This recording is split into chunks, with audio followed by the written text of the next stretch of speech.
Dicen que cada pueblo tiene un secreto, pero hay lugares donde el silencio pesa más que las campanas de la iglesia. San Esteban del Valle era uno de ellos. Un rincón escondido entre las sierras de Andalucía, donde el olor a azahar se mezclaba con el sonido de los pasos sobre las calles empedradas, y donde todos, absolutamente todos, se conocían por nombre, apellido y hasta por los pecados que nunca confesaron. Antes de que empiece esta historia, quiero pedirte algo. Si te gustan los casos reales donde el tiempo no logra enterrar la verdad, suscríbete ahora mismo y deja en los comentarios desde qué parte de España o de Latinoamérica nos estás viendo. Este canal vive gracias a quienes creen, como tú, que cada desaparecido merece ser recordado. Era primavera de 1992, un año de promesas olímpicas en Barcelona y de canciones de Mecano sonando en cada radio. Pero en San Esteban nada parecía cambiar nunca. La rutina era la misma. Los hombres en el bar de la esquina discutiendo fútbol y política. Las mujeres en los portales hablando de los hijos y las vecinas.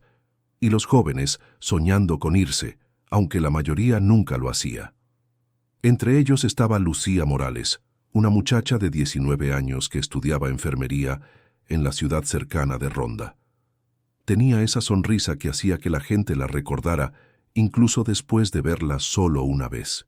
Llevaba el cabello castaño recogido en una trenza y los ojos grandes, de un verde que parecía reflejar los olivares que rodeaban el valle. Lucía había crecido en una familia de esas que van todos los domingos a misa y nunca se saltan una feria. Su padre, don Ramón, era contador del ayuntamiento. Su madre, Teresa, la encargada de preparar los rosarios del pueblo. Pero bajo esa apariencia tranquila, Lucía soñaba con más. Quería ir a Sevilla, terminar la carrera y trabajar en un hospital, lejos del control de su padre y de las miradas de los vecinos que todo lo juzgaban. Su novio, Adrián Gálvez, era el opuesto. Mecánico de oficio, reservado, de esos hombres que parecen llevar la vida entera en los hombros. Habían sido pareja durante 2 años, y aunque muchos los veían como la pareja ideal del pueblo, Lucía sabía que la relación se había convertido en una jaula dorada. Adrián no era violento, pero tenía ese tipo de celos silenciosos que pesan más que los gritos. El 8 de abril de 1992, el aire estaba tan caliente que las bugambillas parecían arder sobre las fachadas blancas. Lucía volvió temprano de Ronda con una bolsa de viaje colgando del hombro. Su hermana menor, Elena, de 14 años, la vio empacar algunas cosas en la mañana. Un vestido, un cuaderno, una foto doblada. ¿Te vas de viaje?, le preguntó. Lucía sonrió y respondió en voz baja: «A veces hay que estar lista para cuando la vida te diga que es hora de irse». Esa tarde, a las 5:30, Lucía cruzó la Plaza Mayor, donde el tiempo parecía detenerse. El kiosco, las palomas, los niños corriendo detrás de una pelota y el olor a churros recién hechos creaban la postal perfecta, hasta que la voz de Lucía rompió la calma. Discutía con Adrián frente al taller donde él trabajaba. Los vecinos comenzaron a mirar desde los balcones. En los pueblos así, un escándalo amoroso es mejor que cualquier telenovela de Telecinco. «No me digas lo que puedo hacer, Adrián», gritó Lucía, temblando de rabia. «Solo te estoy pidiendo que pienses bien», respondió él con los puños cerrados. «No puedes irte sin hablar conmigo». «Ya lo pensé. No quiero seguir viviendo en un lugar donde todos deciden por mí. Ni tú, ni mi padre, ni nadie». Las palabras rebotaron contra las paredes encaladas y cruzaron la plaza como un disparo. Doña Puri, la panadera, dejó de amasar para mirar por la ventana. Don Mateo, el barbero, apagó la radio para escuchar mejor. Hasta el cura, que salía de la iglesia, se detuvo en seco. Lucía, con la cabeza en alto, dio un paso atrás y dijo la frase que todos recordarían durante años. «Nunca más vas a controlarme, Adrián. Se acabó». Los murmullos comenzaron antes de que ella diera media vuelta. Algunos dijeron que él la siguió con la mirada. Otros juraron haber visto lágrimas en sus ojos, pero nadie, absolutamente nadie, la vio después de doblar la esquina que llevaba al camino viejo de los olivares. Al caer la noche, las campanas de San Esteban repicaron con ese eco melancólico que solo se escucha en los pueblos donde la tragedia huele a polvo y miedo. Lucía Morales no volvió a casa. Su madre rezó el rosario. Su padre guardó silencio y Elena se quedó junto a la ventana esperando oír sus pasos. El reloj marcó las 11 y el pueblo entero comprendió lo impensable. Lucía había desaparecido. Y aunque muchos pensaron que era una fuga de amor o un arrebato juvenil, había algo en el aire, algo que haría que San Esteban del Valle jamás volviera a dormir tranquilo. Porque en ese instante, sin que nadie lo supiera, la verdad ya estaba siendo enterrada, y tardaría 9 años en salir a la luz. La noche del 8 de abril cayó sobre San Esteban del Valle con una quietud extraña, de esas que anuncian desgracias. El calor del día se disipó en un aire espeso que olía a azahar y humedad. Las luces amarillentas de las farolas parpadeaban en las calles vacías, y desde las colinas cercanas se escuchaba el ladrido lejano de los perros. En la casa de los Morales, el reloj de pared marcaba las 9:30 cuando Elena, la hermana menor de Lucía, comenzó a impacientarse. Lucía nunca llegaba tarde. Siempre avisaba, incluso si el autobús desde Ronda se retrasaba. Pero esa noche el teléfono permanecía mudo, y cada minuto que pasaba hacía que el corazón de Elena latiera más rápido. Salió al portal y miró hacia la plaza. Solo el viento movía los toldos de los bares cerrados. Entró corriendo a la cocina donde su madre terminaba de preparar la cena. «Mamá, Lucía todavía no ha llegado. Habrá ido a casa de alguna amiga, hija. No empieces con tus nervios». Pero la voz de Teresa Morales no sonaba tranquila. Miró de reojo a su marido, don Ramón, que bebía café en silencio. Su rostro permanecía inexpresivo, como si no quisiera participar en la conversación. A las 10, Elena salió a buscar a su hermana con una linterna. Tocó puertas, preguntó a los vecinos, recorrió las calles de piedra y el camino al taller de Adrián. Nadie la había visto. Solo don Eusebio, el sereno del pueblo, recordó haber visto a Lucía pasar rápido por la calle de los Naranjos al atardecer. Llevaba una bolsa en la mano y parecía nerviosa, dijo, rascándose la barba. Fue la última persona en verla con vida. A las 11, la preocupación se convirtió en alarma. Doña Puri, la panadera, corrió a la iglesia a tocar las campanas de emergencia, una costumbre antigua que en San Esteban significaba solo una cosa: alguien estaba perdido. Las campanas resonaron sobre los tejados blancos, despertando a todo el pueblo. En cuestión de minutos, hombres con linternas, mujeres con mantones y hasta jóvenes con faroles improvisados se unieron a la búsqueda. Las sombras se movían por los callejones mientras los perros ladraban inquietos. El aire olía a tierra húmeda y a miedo. Algunos buscaban cerca del río, otros en los olivares, donde la niebla empezaba a levantarse. La Guardia Civil llegó pasada la medianoche, con sus patrullas verdes y los faros barriendo los caminos polvorientos. El sargento Ortega, un hombre de bigote fino y voz firme, tomó el mando del operativo. «Nadie se mueve solo», ordenó. «Revisad los pozos, los establos, los caminos hacia Ronda. Si alguien vio algo, que hable ahora». Los vecinos repetían la misma historia entre murmullos. Discutieron en la plaza, él se puso nervioso.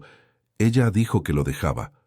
El rumor crecía con cada repetición, como si la verdad se construyera a golpes de suposición. En menos de una hora, San Esteban ya tenía un culpable en boca de todos. «Fue Adrián», dijo doña Marisa, con el tono de quien dicta sentencia. Los hombres así no soportan el rechazo. Algunos asintieron, otros prefirieron callar. En los pueblos, el silencio puede ser más peligroso que una acusación. Elena volvió a casa a las 2 de la madrugada, con los zapatos llenos de barro y los ojos rojos. Encontró a su madre llorando frente al altar familiar, rezando a la Virgen del Rocío. Don Ramón permanecía sentado, inmóvil, mirando por la ventana hacia la oscuridad del valle. «Papá, ¿no vas a salir a buscarla?», preguntó Elena entre sollozos. «La Guardia Civil se encargará», respondió él sin apartar la vista. La indiferencia en su voz heló la sangre de la niña. Algo en su mirada era distinto, una sombra que no había visto antes. A las 4 de la mañana, el sargento Ortega llamó a la puerta. Tenía el rostro cansado, manchado de polvo. «Señora Morales, ¿tiene alguna foto reciente de su hija?», preguntó con cortesía forzada. Teresa corrió al cuarto de Lucía y volvió con un retrato enmarcado. La imagen mostraba a una muchacha sonriente con el uniforme blanco de enfermería. Ortega la observó unos segundos antes de guardarla en su chaqueta. «No hemos encontrado nada, pero tenemos que seguir investigando. ¿Sabe si Lucía tenía algún problema con alguien?». Teresa negó, pero su marido intervino. «Con su novio. Discutieron. Todos lo vieron». La frase cayó como una piedra en el silencio. El sargento asintió lentamente y dio la orden: «Traed a Adrián Gálvez». El arresto ocurrió al amanecer, cuando los gallos del valle cantaban sobre los tejados y la niebla aún cubría los olivares. Adrián salió del taller con las manos negras de grasa y la mirada perdida. No opuso resistencia. «¿Dónde está Lucía?», le preguntó el sargento. «No lo sé», respondió él con voz ronca. Discutimos y ella se fue. Mientras lo subían al coche patrulla, los vecinos observaban desde los portales. Algunos murmuraban «asesino», otros solo cruzaban los brazos. En la iglesia, las campanas repicaron por tercera vez en menos de 12 horas, como si anunciaran no solo una desaparición, sino el comienzo de una herida que marcaría a San Esteban del Valle para siempre. Y mientras el coche se alejaba, Elena apretó la foto de su hermana contra el pecho y susurró una promesa que solo el viento escuchó: «Te voy a encontrar, Lucía, aunque tenga que desenterrar el alma de este pueblo». La noticia recorrió San Esteban del Valle más rápido que el viento que bajaba desde la sierra. Para las 8 de la mañana del 9 de abril, ya no quedaba esquina, bar o portal donde no se hablara de Lucía Morales. Las campanas de la iglesia apenas habían terminado de sonar cuando el rumor se transformó en certeza colectiva. Fue Adrián, el novio. La mató en un arranque de celos. Nadie sabía de dónde había salido la historia, pero todos la repetían como si hubieran estado allí. En 1992 no había redes sociales, pero sí algo igual de poderoso: la radio local y los diarios sensacionalistas. A media mañana, el programa La Voz del Valle abrió con una frase que sellaría la reputación de Adrián Gálvez: «Tragedia en San Esteban, joven desaparecida tras una fuerte discusión amorosa». No se necesitaba más. Las palabras «discusión» y «amorosa» eran suficientes para fabricar un crimen pasional en la mente del público. Los periódicos de Málaga y Cádiz enviaron reporteros, cámaras y micrófonos. Llegaron con sus autos llenos de polvo buscando declaraciones, fotos y lágrimas. Los vecinos, orgullosos de ser el centro de atención, hablaban sin parar.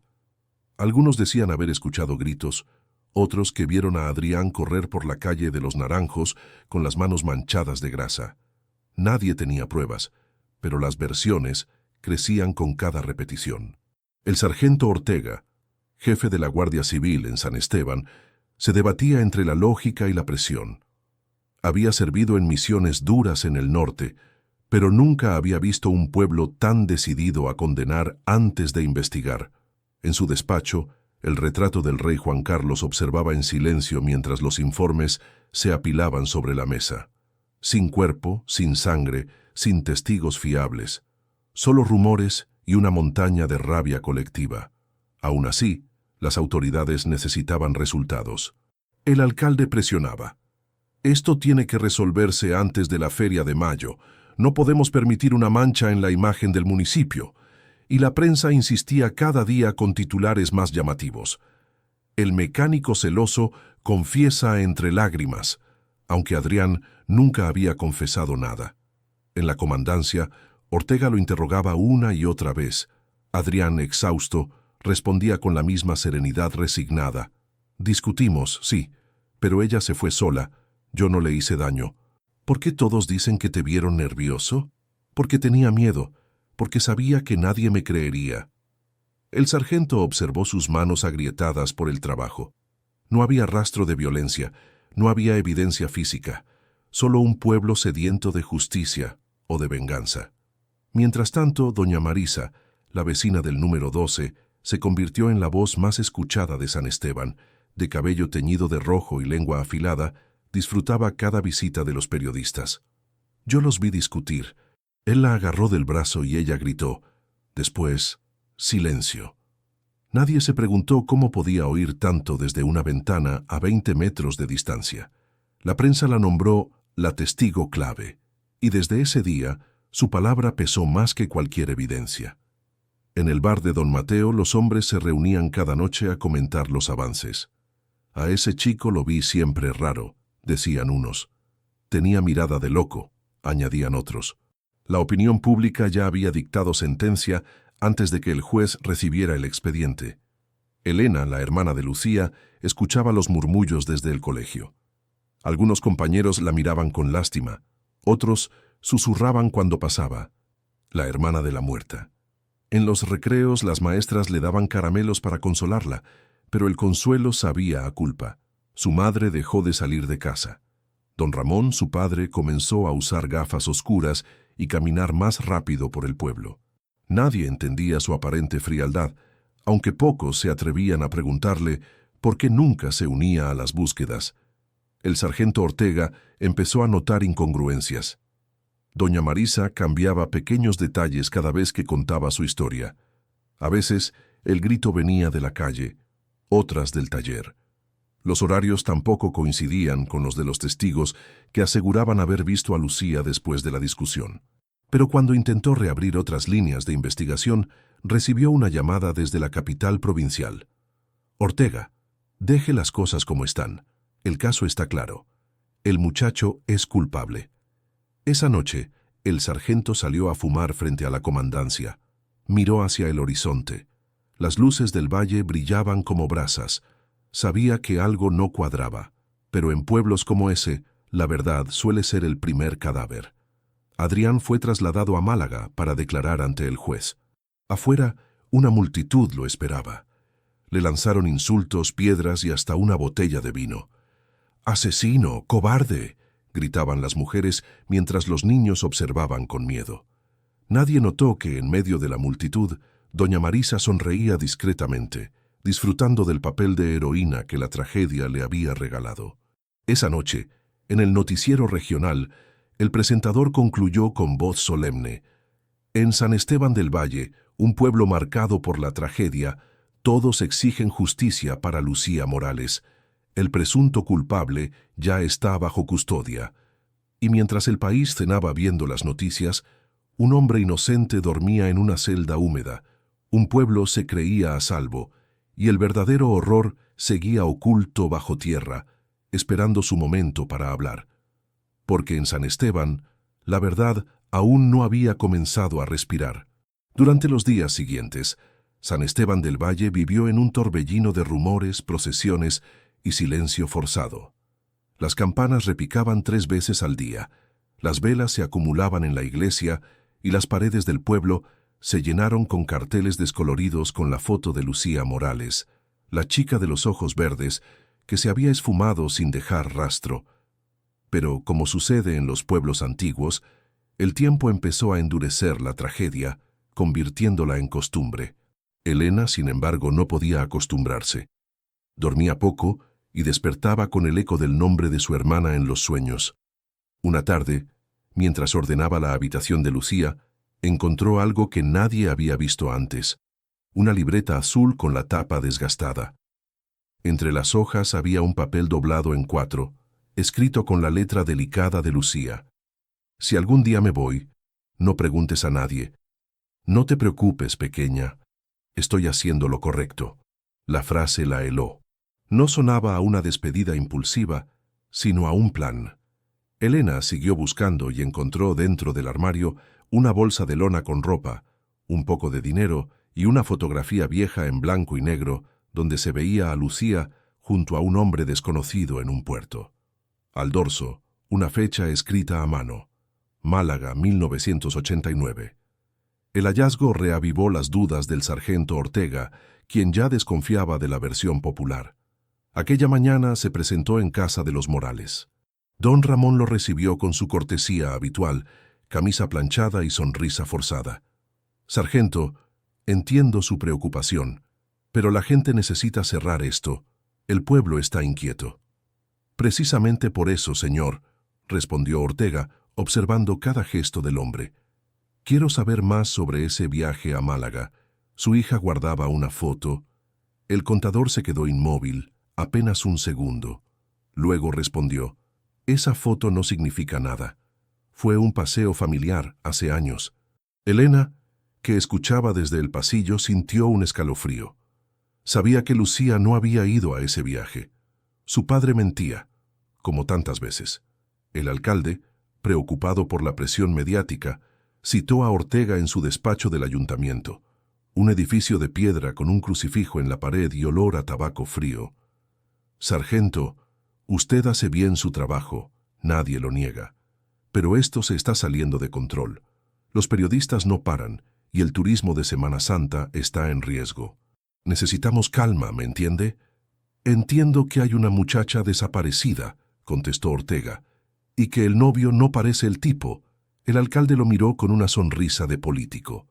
Entonces búsquelo en otra parte, pero sin hacer ruido, por la paz del pueblo. Horas más tarde, el párroco del pueblo, el padre Esteban, lo invitó a tomar café en la sacristía. Era un hombre de voz serena, con los ojos cansados de escuchar pecados ajenos. Hijo, hay cosas que solo Dios puede juzgar. No todos los misterios se deben resolver por la fuerza. A veces es mejor dejar que el tiempo los purifique. ¿Purificar una desaparición?, preguntó Ortega, con un dejo de ironía. El sacerdote bajó la mirada. No me malinterprete, pero remover demasiado el pasado puede despertar demonios que este pueblo no está preparado para enfrentar. Aquellas palabras quedaron flotando en la mente del sargento. Esa misma noche, mientras revisaba el expediente, notó los huecos, testimonios contradictorios, horarios que no cuadraban, vecinos que cambiaban su versión al ser grabados. Doña Marisa, la testigo estrella, aseguraba ahora que los gritos venían de la calle de los Rosales, no de la plaza. Un detalle mínimo, pero suficiente para ponerlo todo en duda. Ortega redactó un informe con sus sospechas y lo envió a la comisaría provincial. Nunca recibió respuesta. En cambio, al día siguiente, un coche oficial llegó desde Málaga con un sobre sellado. Dentro, una orden firmada por el juez de instrucción. Caso archivado. Falta de pruebas. Sin cuerpo no hay delito. El pueblo respiró aliviado. El alcalde organizó una misa por el alma de Lucía, aunque nadie había confirmado su muerte. Doña Marisa fue entrevistada una vez más, esta vez vestida de luto, y declaró entre lágrimas falsas. Era una muchacha buena, pero el amor ciega. Los titulares de la prensa cambiaron de tema tan rápido como habían llegado. En la cantina se brindó por la justicia, y los hombres volvieron a hablar de fútbol. Pero en el despacho del sargento Ortega, el expediente quedó sobre la mesa, abierto, con la foto de Lucía en el centro. La miró por última vez antes de apagar la lámpara. «Perdóname, chica», susurró. «Este pueblo no quiere la verdad. Quiere dormir tranquilo». Y mientras la Guardia Civil se retiraba de San Esteban del Valle, el eco del último repique de campanas se confundía con el rumor del viento entre los olivos. La paz había vuelto, sí, pero era una paz construida sobre un silencio demasiado espeso. El silencio de quienes sabían más de lo que decían. El tiempo, en los pueblos, no pasa, se acumula. Y en San Esteban del Valle, aquel silencio que comenzó en 1992 se convirtió en una capa invisible de polvo que lo cubría todo. Las paredes fueron pintadas, los bares cambiaron de dueño, pero las miradas seguían esquivando el nombre de Lucía Morales. Nadie hablaba de ella, salvo cuando los forasteros preguntaban por la casa abandonada en la calle de los Almendros, donde la familia Morales había vivido antes de mudarse. Era año 2001, y Andalucía entera se transformaba. Llegaban turistas con mochilas, cámaras digitales y ganas de conocer el encanto de los pueblos blancos. Se inauguró una carretera nueva que conectaba San Esteban con la autovía de Málaga, y el alcalde promovía el lema «Tradición y futuro». Los fines de semana, autobuses llenos de excursionistas aparcaban frente a la plaza, donde, 9 años atrás, se había sellado el destino de una familia. En medio de esa aparente prosperidad, Elena Morales, la hermana menor de Lucía, sobrevivía en silencio. Tenía 23 años y trabajaba en el ayuntamiento, clasificando documentos y gestionando permisos de obra. Vivía sola en una pequeña casa al final del pueblo, heredada de su madre, que había muerto de un infarto 3 años antes. Su padre, don Ramón, había fallecido poco después, de lo que los vecinos llamaron tristeza, aunque pocos lo creyeron realmente.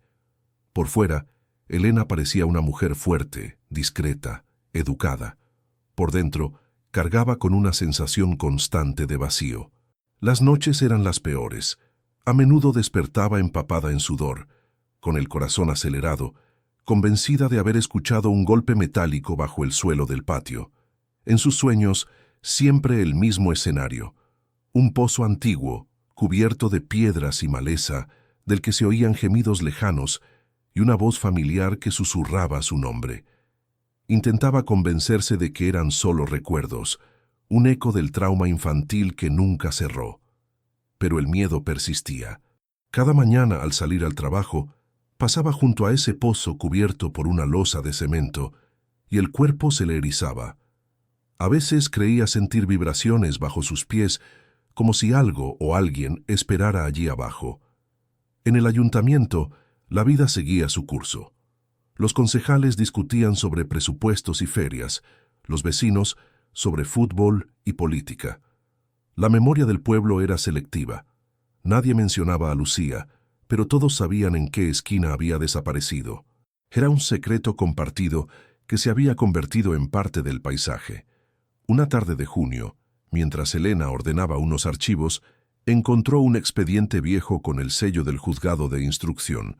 Al abrirlo, reconoció el nombre: Caso Morales, Lucía, año 1992, archivado. La tinta se había desvanecido, pero dentro aún quedaban los informes del sargento Ortega.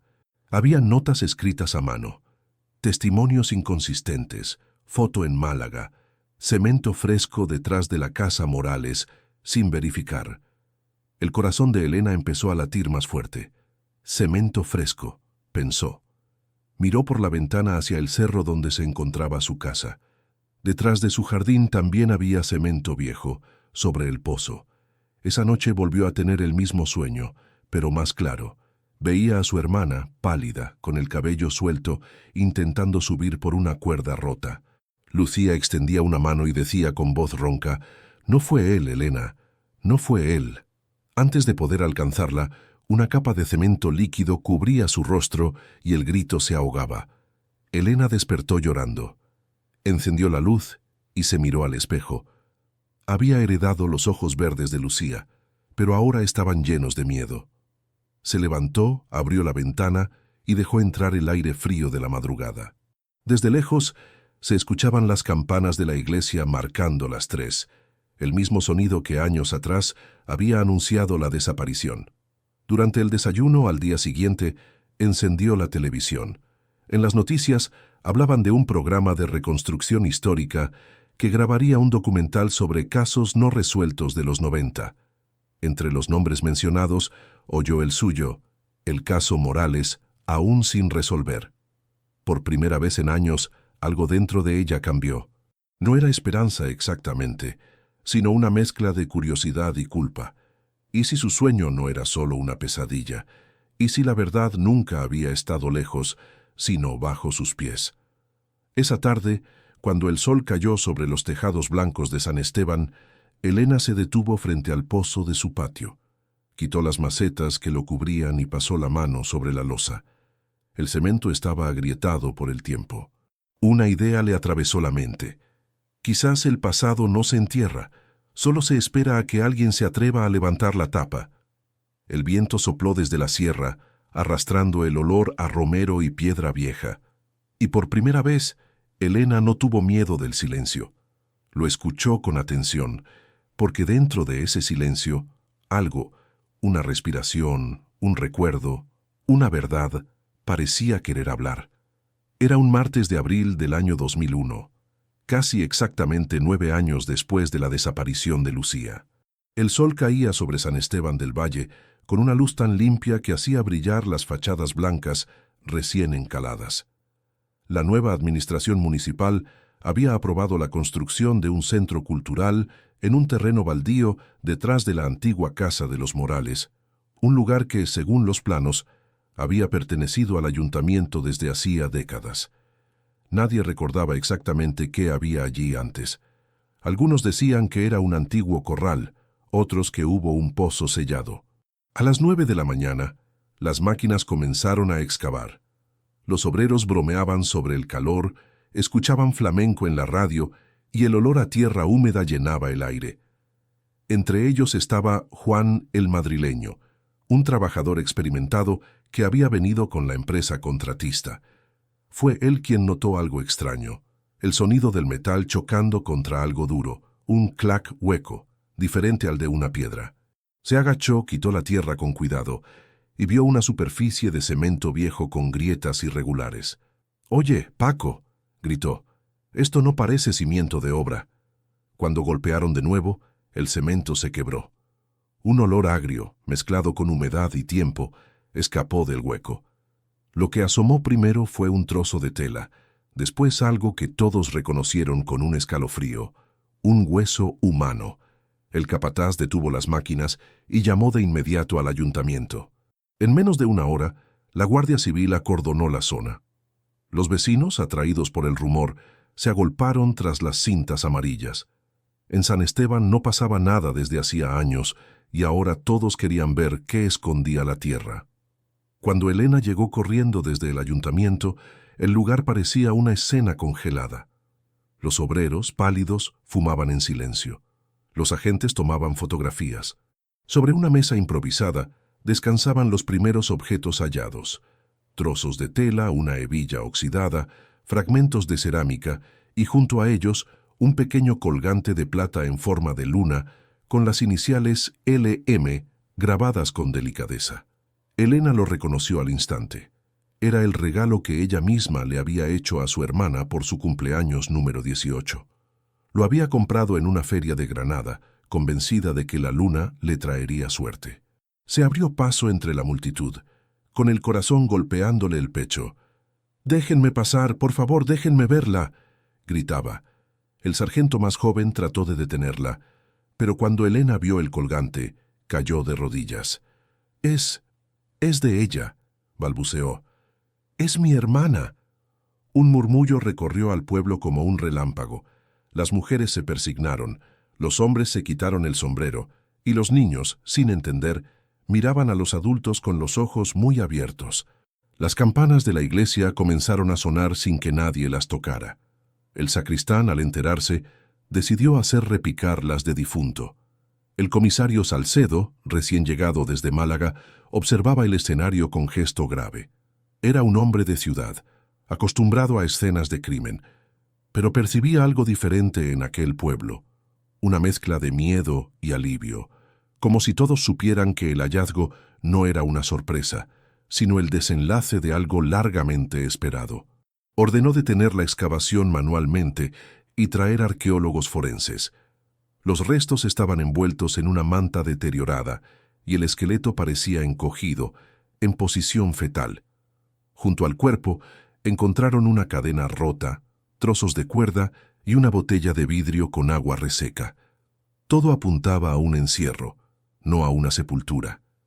Mientras los técnicos trabajaban, Elena permanecía inmóvil, mirando el hueco.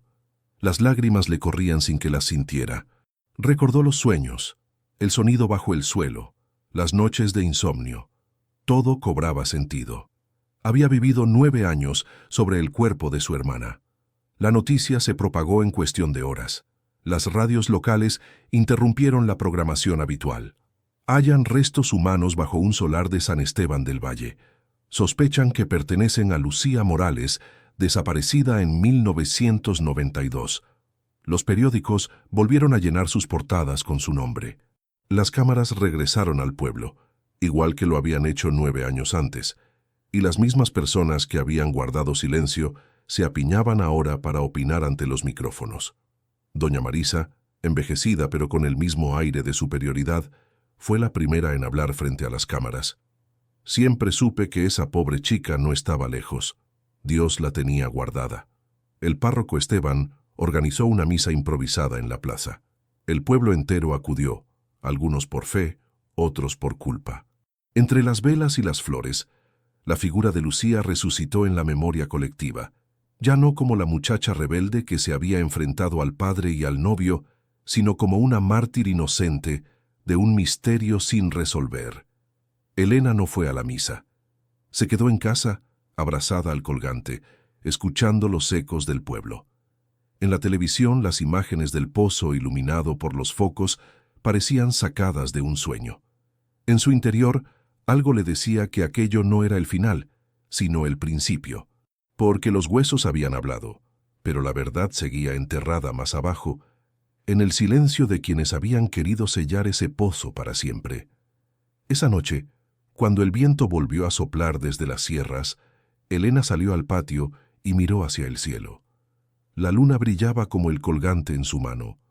Por primera vez en años, Lucía no estaba en sus pesadillas, sino en el aire, y con un hilo de voz, Elena susurró: «Ya te encontraron, hermana, pero ahora falta que digan quién te enterró». El laboratorio de la Guardia Civil en Málaga tardó apenas 2 semanas en entregar los primeros resultados. Aquella carpeta con el sello rojo de «Confidencial» viajó de regreso a San Esteban del Valle en manos del comisario Alejandro Salcedo, un hombre meticuloso, de voz pausada y mirada inquisitiva.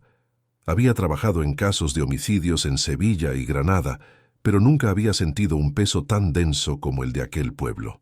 Algo en el ambiente, quizás el silencio de sus calles o la mirada huidiza de los vecinos, le decía que allí la verdad no era un misterio, era un secreto compartido.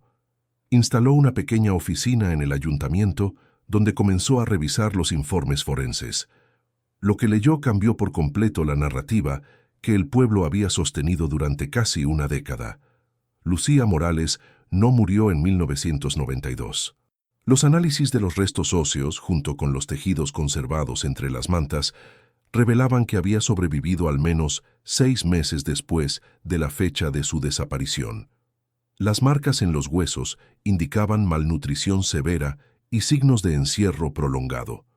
Desgaste en las articulaciones, fracturas mal curadas y una leve deformación en las costillas que sugería respiración limitada, como si hubiese estado recluida en un espacio pequeño y sin ventilación. En la muñeca derecha, una fractura cicatrizada señalaba que había sido atada durante un tiempo.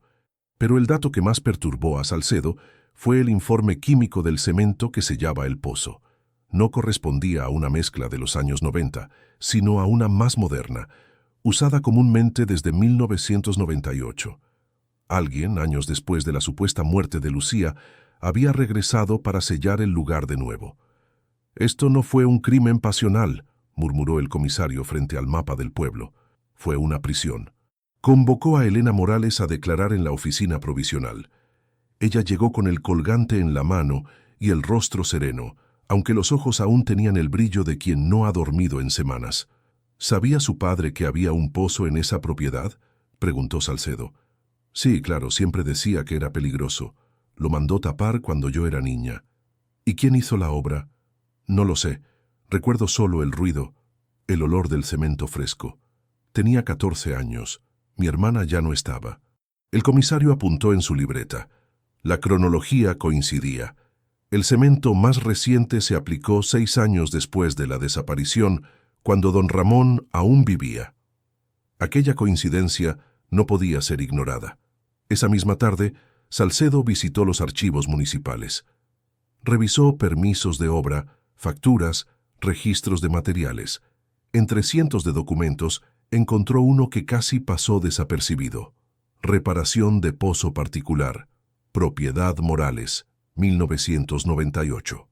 Firmado y aprobado por el mismo don Ramón. Volvió al lugar del hallazgo con los técnicos forenses. El pozo, ya vacío y acordonado, mostraba señales de haber sido sellado 2 veces. La primera con materiales antiguos, la segunda con cemento más fresco y uniforme. En los bordes había restos de pintura blanca y polvo de cal, los mismos materiales usados para cubrir paredes interiores. Todo apuntaba a un intento deliberado de borrar rastros. Esa noche, el comisario no durmió. En su habitación del hostal El Olivar, repasó cada detalle, cada nombre del expediente original. Había un patrón. Todos los testigos, todas las voces que habían condenado a Adrián, tenían algo en común. Dependían de la familia Morales, de su influencia económica o religiosa. Al día siguiente convocó una reunión cerrada en la comandancia improvisada del pueblo. «Necesito que todos entiendan», dijo a sus subordinados, «que aquí no buscamos culpables cómodos, buscamos la verdad. Y la verdad, señores, lleva apellido». Mientras tanto, los rumores volvieron a correr por San Esteban. Las mujeres en la plaza hablaban con miedo. Dicen que no la mató el novio, que la tuvieron escondida. Los hombres bajaban la voz al mencionar el nombre de don Ramón. El pueblo, que durante años había exigido justicia, empezaba a temerla. Salcedo pidió una segunda autopsia con técnicas más avanzadas. El resultado fue aún más perturbador. Restos de fibra textil en los pulmones, compatibles con partículas de tela de algodón. Eso significaba que Lucía había respirado dentro del saco o manta que la cubría. No la arrojaron muerta, la sepultaron viva. El comisario cerró los ojos y apretó los puños. Sentía rabia y compasión al mismo tiempo. En su informe escribió una frase que más tarde sería citada en todos los noticieros. Lucía Morales no desapareció, fue silenciada. Esa tarde, antes de enviar el informe final a la fiscalía, se reunió una vez más con Elena. Ella le preguntó si aquello significaba que al fin sabrían quién lo hizo. Salcedo la miró con una mezcla de respeto y tristeza.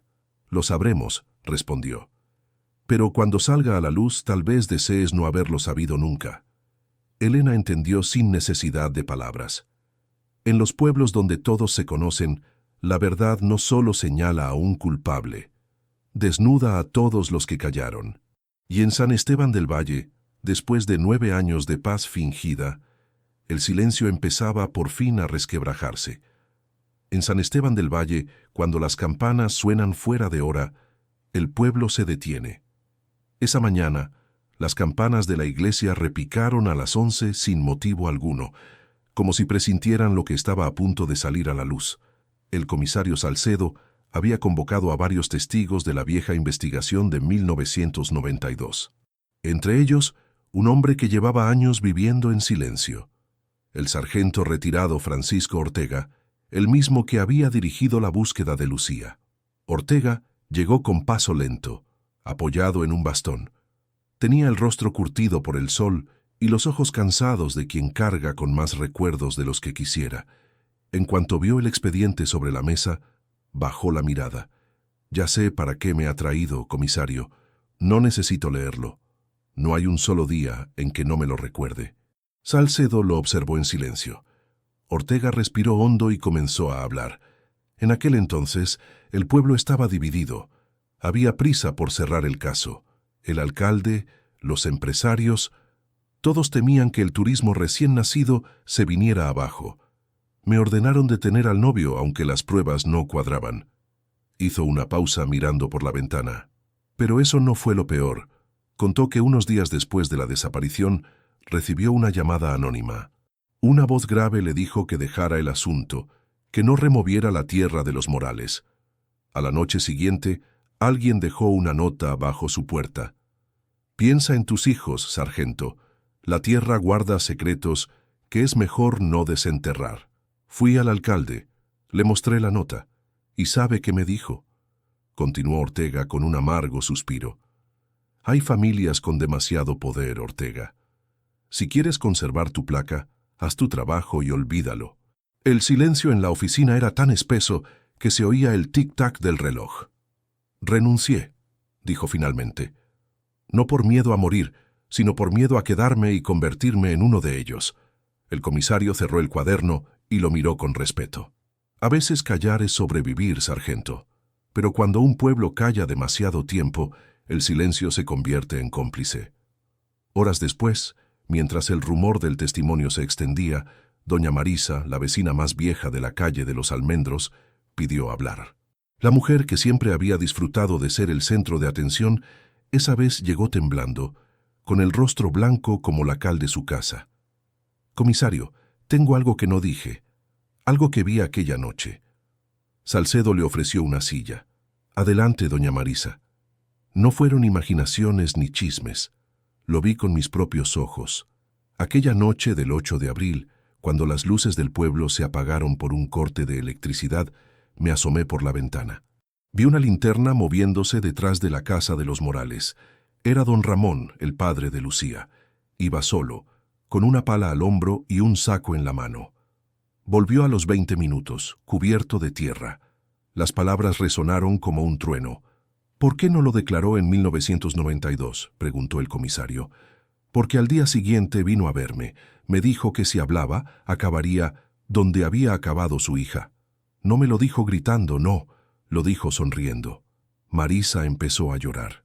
Nunca había sentido tanto miedo. Salcedo asintió despacio. En su cuaderno escribió una sola palabra: confirmado.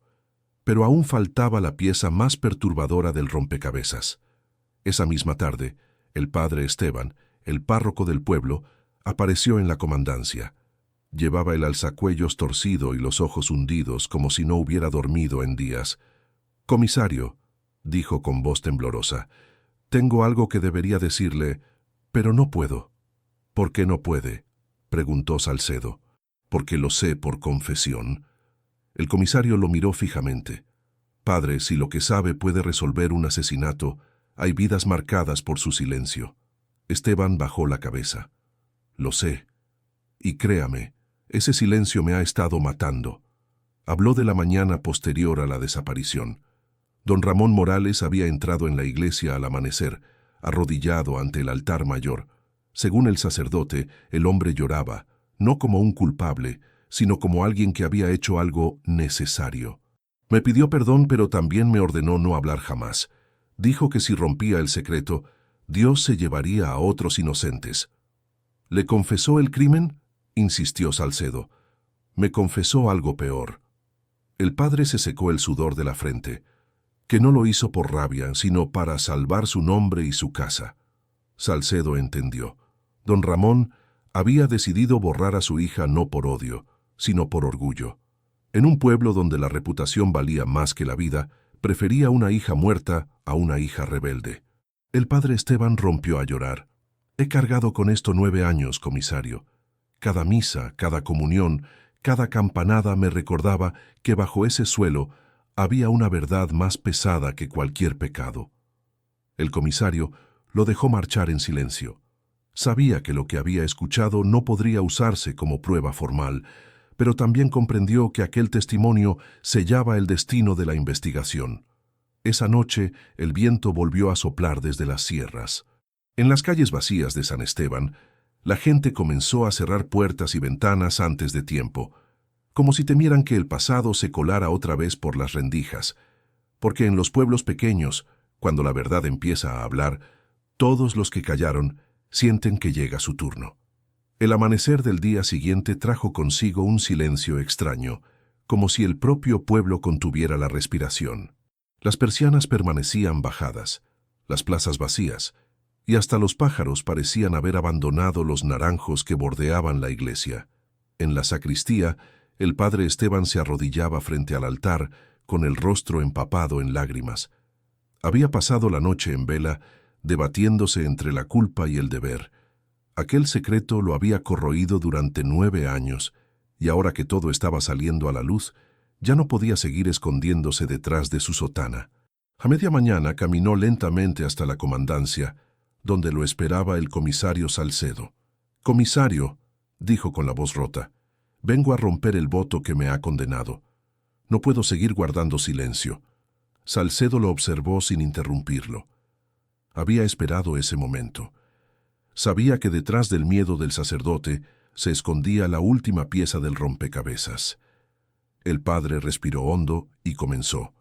«Don Ramón Morales vino a mí en mayo de 1992.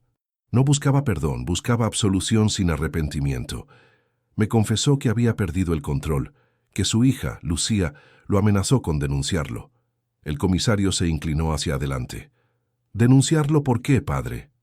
Esteban bajó la mirada. Por lo que hacía en esa casa. Tragó saliva. Ramón había abusado de sus hijas durante años. Lucía lo descubrió cuando empezó a proteger a su hermana y decidió escapar con pruebas. Había guardado fotos, cartas, incluso un testimonio escrito.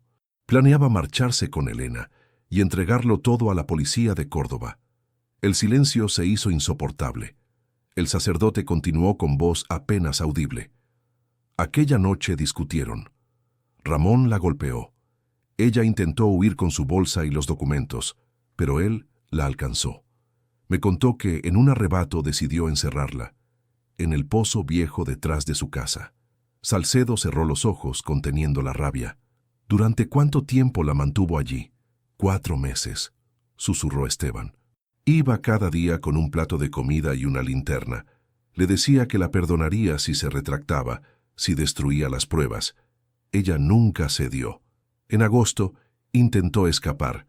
Ató una cuerda con su ropa, trató de trepar. Ramón la descubrió y la empujó. Me dijo que fue un accidente, pero en su voz no había culpa. Solo miedo de que se supiera. El comisario se quedó en silencio largo rato. Afuera, las campanas repicaron 12 veces. ¿Y el pozo?, preguntó finalmente. Él mismo lo cubrió con piedras y tierra. Después vino a confesarse otra vez con las manos temblando. Me hizo jurar que nunca hablaría. Dijo que si alguien descubría el lugar, el pueblo entero se hundiría con él. El padre Esteban tembló. Pero cuando en 1998 se anunció la construcción del nuevo centro cultural, supe que el pozo quedaría expuesto. Ramón ya había muerto, y temí que alguien lo hallara. Así que... Se llevó las manos a la cara. Yo mismo volví una noche y sellé el pozo de nuevo. Quería proteger la memoria de la familia, o eso me decía. Pero en el fondo solo estaba protegiéndome a mí. Las palabras quedaron suspendidas en el aire. Salcedo no respondió. Se levantó lentamente, caminó hasta la ventana y miró la iglesia al otro lado de la plaza. «Padre, ¿es consciente de lo que acaba de confesar?» «Sí», respondió el sacerdote con los ojos enrojecidos. «He pecado por cobardía. Durante años recé para que alguien levantara esa losa, aunque eso significara mi condena». Esa misma tarde, el comisario convocó una reunión pública en la Plaza Mayor. El sol comenzaba a ocultarse tras las sierras, tiñendo de oro los tejados encalados. Los vecinos incrédulos se reunieron frente a la iglesia. El padre Esteban subió al atrio, con el rostro envejecido, y tomó la palabra ante el micrófono del ayuntamiento. «Hijos míos», empezó con voz quebrada, «lo que voy a decir no es un sermón, sino una deuda con la verdad. Ramón Morales no fue el hombre ejemplar que creímos. Fue un abusador y un asesino. Encerró a su hija Lucía en un pozo y la dejó morir allí, mientras todos nosotros mirábamos hacia otro lado». Un murmullo de horror recorrió la multitud. Algunas mujeres se llevaron las manos al pecho. Los hombres bajaron la cabeza, incapaces de sostener la mirada del sacerdote. «Yo supe la verdad», continuó, «y no hice nada. Tapé el pozo, sellé el pecado, y con eso condené a un inocente, a este pueblo y a mi propia alma». Las palabras resonaron entre los muros blancos como un trueno. Nadie se movía. Doña Marisa lloraba en silencio. Los viejos del bar El Olivar se santiguaban una y otra vez. En un rincón, Elena, con el colgante de su hermana entre las manos, observaba todo sin lágrimas. Ya no tenía fuerzas para llorar. Cuando el padre Esteban terminó, las campanas comenzaron a sonar solas, como si la torre entera exhalara la culpa acumulada de 9 años. El comisario Salcedo se acercó al micrófono y dijo con voz firme: «San Esteban del Valle no volverá a ser el mismo después de hoy, pero la justicia no empieza con castigo, sino con verdad. Y hoy, por fin, Lucía Morales ha sido escuchada». Esa noche, el pueblo no durmió. Nadie habló en voz alta, pero todos sabían que algo más se había quebrado para siempre: la ilusión de inocencia colectiva. Porque la verdad no solo había revelado a un asesino, sino también el miedo y la cobardía de todos los que habían callado. Y mientras el viento bajaba desde las sierras, Moviendo las ramas del viejo olivo frente al pozo, parecía escucharse un susurro suave, como una despedida. «Gracias, hermana, ya puedo descansar». Durante años, el nombre de Lucía Morales había sido una sombra que todos esquivaban. Pero aquella mañana, bajo un cielo limpio y un viento tibio de primavera, San Esteban del Valle volvió a pronunciarlo con voz temblorosa. La iglesia estaba llena, tanto que la gente se amontonaba en la plaza, sosteniendo flores silvestres y velas encendidas. Había pasado casi una década desde su desaparición, pero ese día el pueblo entero comprendía que no estaban enterrando solo a una joven, estaban enterrando su propio silencio. El comisario Salcedo observaba desde el atrio. No llevaba uniforme, solo una chaqueta oscura y la expresión de quien ha visto lo suficiente para entender que la justicia nunca llega sin dejar cicatrices. Frente al altar, el padre Esteban, envejecido y cansado, alzó la voz con una calma que estremecía. «Hoy no celebramos una misa de difuntos», dijo. «Hoy devolvemos el nombre de Lucía al aire, después de haberlo tenido sepultado bajo la tierra, el miedo y la vergüenza». El murmullo del público cesó. Nadie se movía. «Hace 9 años», continuó, «permitimos que la mentira nos pareciera más cómoda que la verdad. Preferimos creer que un forastero era culpable antes que mirar dentro de nuestras propias casas. Linchamos a un inocente, cerramos los ojos ante lo evidente y dejamos que el mal creciera en silencio. Algunos bajaron la cabeza, otros se limpiaban las lágrimas. En primera fila, Elena Morales sostenía el pequeño colgante de su hermana, ahora brillante tras haber sido restaurado. Lo colgó en una cruz de madera junto al retrato de Lucía, sonriente, con su uniforme blanco de enfermería. El padre hizo una pausa y añadió: «La verdad siempre flota, incluso bajo el agua. Puedes cubrirla con tierra, con cemento, con miedo, pero tarde o temprano, encuentra la manera de salir a la luz». Lucía no murió solo por la violencia de un hombre, sino por el silencio de todo un pueblo. Y esa es la herida que debemos sanar.